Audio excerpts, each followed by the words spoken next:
तकरीबन आधा घंटा हो गया। मैं सोच रहा था कि भारतीय जनता पार्टी के साथी ने अभी हिंदू मुस्लिम तक बात क्यों नहीं लेकर के आए हैं।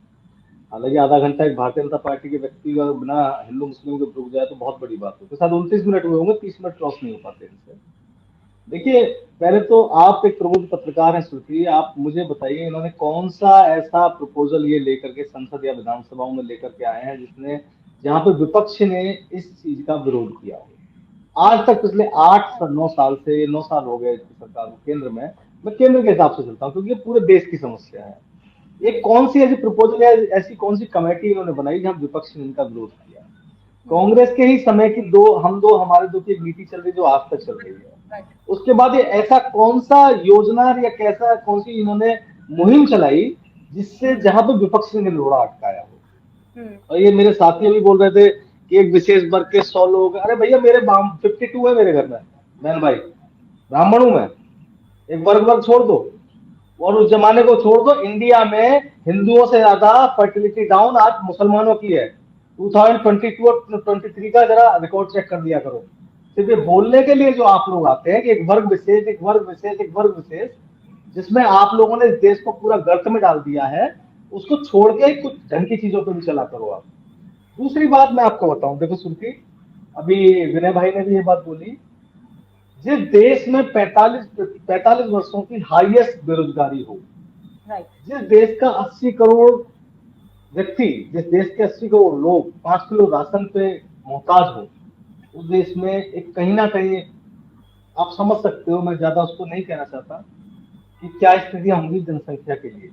लोगों के पास रोजगार नहीं है, लोगों के पास में ज्ञान नहीं है, एक्सपोजर नहीं है।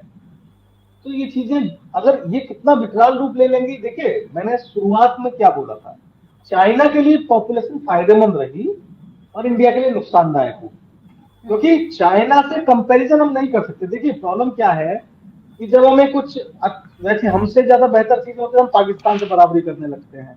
हम नॉर्मल दुनिया में हम अमेरिका और चाइना से बराबरी करते हैं।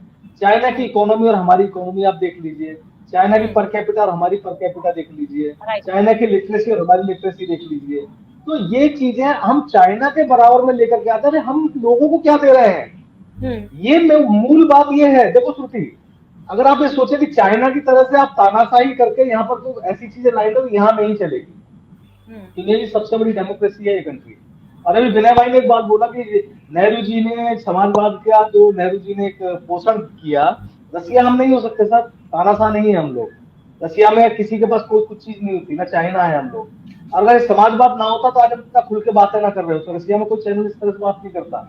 दूसरी बात मैं आपको बताऊं, नेहरू जी तो बहुत सारी सरकारी संस्थाओं को बना करके गए थे जहां सरकार का नियंत्रण होता है सरकारी संस्थाओं पे। आज आप देख लो ना, 50% से ज्यादा संस्थाएं बिक चुकी हैं। तो ये तो खुलेआम नियंत्रण से बाहर कर रहे हैं। जो विनय भाई का एक क्वेश्चन था और विनय भाई की चिंता थी कि सरकार के नियंत्रण से बाहर की चीजें थी, आज तो सरकार के नियंत्रण से सारी चीजें बाहर हो रही हैं। अब और ज्यादा विकराल रूप लेगी, क्योंकि जब आप सरकार का नियंत्रण लोगों की इनकम की योजनाओं की भलाई के लिए खत्म कर देते हैं, तो निश्चित रूप से समझ लीजिए इसका खामियाजा मूल रूप से देश की जनता को उठाना पड़ता है। और यही देखिए, मेरा कोई कंसर्न पॉलिटिकल नहीं है इस बात से, क्योंकि हर एक पढ़े लिखे व्यक्ति के लिए देश पहले होता है। हर एक देश के, पढ़ा लिखा नहीं कहूंगा, हर एक व्यक्ति जिसके अंदर दिमाग में सोच है उसको देश सबसे प्यारा है।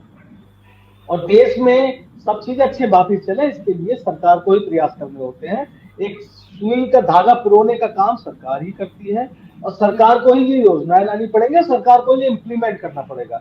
इन वाहियात बातों को करना छोड़ दें कि फलाना एक विशेष वर्ग, फलाना एक विशेष वर्ग। अभी विवेक जी चाहे तो मुझे 2 मिनट का टाइम विवेक जी से मेरा 1-to-1 करवा दीजिए उस रेट के वर्ग विशेष के बारे में। अब आपका चैनल डिजिटल के माध्यम से देख लेंगे दुनिया कि अभी ये कहाँ टिकते हैं और मैं कहाँ टिकता हूँ। व्हाट्सएप यूनिवर्सिटी के जो इनको सुबह सुबह में 8 बजे 9 बजे जो आरती आ जाती है ना झूठी चीजों की, ये उसको लेकर के पूरा चलते हैं। सच्चाई क्या है हमें उस पर ध्यान देना चाहिए।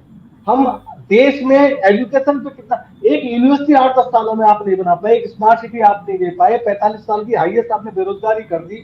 80 करोड़ लोग, 27 करोड़ लोग हुआ करते थे, 80 करोड़ लोग 5 किलो राशन लेने पर मोहताज हो गए। और आप बातें बड़ी बड़ी करते हैं। काउंटर दीजिए उनका भी।